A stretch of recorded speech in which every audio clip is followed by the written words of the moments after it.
On s'est déjà tous posé la question, non? Pourquoi, quand le prix de l'essence grimpe, on voit soudain plus de vélos en ville? Ou quel est le rapport entre le prix du café et celui du thé? Eh bien aujourd'hui, on va explorer un outil économique un peu magique qui répond à ça, l'élasticité prix croisée. C'est elle qui révèle tous les liens secrets entre les produits qu'on utilise chaque jour. Regardez ce qui s'est passé récemment. Le prix du cacao a littéralement explosé. Il a dépassé les 10 000 $ la tonne, un record historique. Forcément, ça a un impact direct sur le prix de nos tablettes de chocolat. Mais ce qui est plus surprenant, c'est l'effet domino que ça peut avoir sur plein d'autres produits. Pour comprendre cette réaction en chaîne, il faut juste qu'on revienne aux bases de l'économie. Allez, on commence par le commencement. Tout part d'un concept très simple, le marché. Voyons ça rapidement. Alors, un marché, c'est quoi au juste? En fait, c'est tout simple. C'est juste un endroit qui peut être bien réel, comme le marché du dimanche, ou virtuel, comme un site de vente en ligne, où ceux qui vendent rencontrent ceux qui achètent. Et sur ce marché, il y a des règles. La première, c'est la loi de l'offre. Mettons-nous dans la peau d'un producteur. Si on peut vendre un produit plus cher, qu'est-ce qu'on fait? Eh bien, on en produit plus, évidemment, pour gagner plus d'argent. Logique.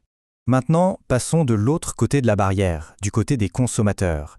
Là, notre réaction est tout le contraire, n'est-ce pas? Quand un produit devient plus cher, on a tendance à lever le pied, à en acheter moins. Ça, c'est la loi de la demande. Bon, d'accord. Le prix monte, la demande baisse, c'est une chose. Mais la vraie question, celle qui est absolument essentielle pour une entreprise ou même un gouvernement, c'est de combien exactement?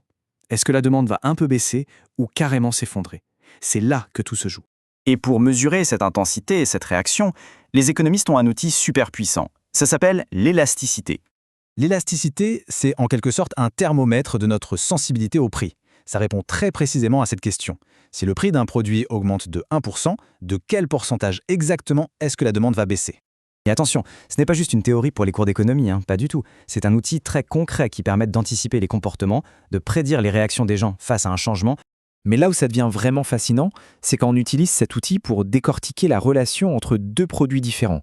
C'est là qu'on commence à découvrir des connexions vraiment inattendues.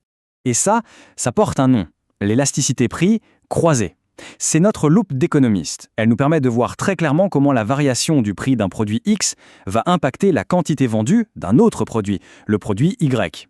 C'est l'outil parfait pour révéler les liens cachés dans nos paniers de courses.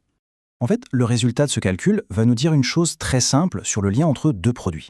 Il va nous dire s'ils se remplacent l'un l'autre, on parle alors de biens substituables, ou s'ils vont ensemble, et là ce sont des biens complémentaires.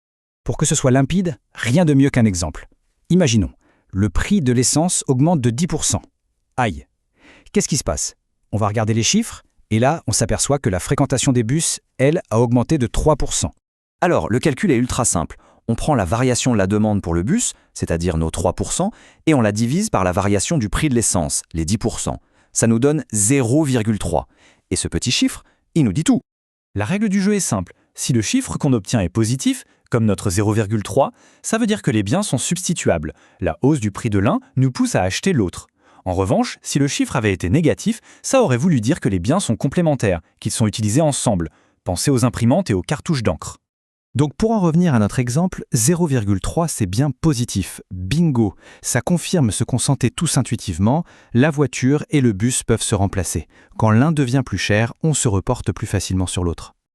Ok, l'exemple de l'essence et du bus, c'est clair. Mais au-delà de ça, à quoi ça sert concrètement de savoir tout ça? Pourquoi c'est si important pour les entreprises et pour les décisions politiques? Eh bien, ce n'est vraiment pas qu'un exercice théorique. Pour un gouvernement, c'est un outil puissant pour orienter les comportements.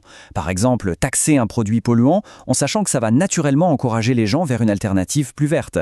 Et pour une entreprise, c'est de la pure stratégie. Si mon concurrent augmente ses tarifs, quel sera l'impact sur mes propres ventes? L'élasticité croisée permet de l'anticiper. La prochaine fois qu'on fait les courses, ça peut être amusant d'y penser. Si le prix du café s'envole, est-ce que le rayon thé va être dévalisé? Et pour revenir à notre question du début, avec la flambée du prix du cacao, comment la demande pour d'autres douceurs, comme la caroube par exemple, va-t-elle réagir? En fait, l'élasticité prix croisée est partout autour de nous. Il suffit juste d'observer.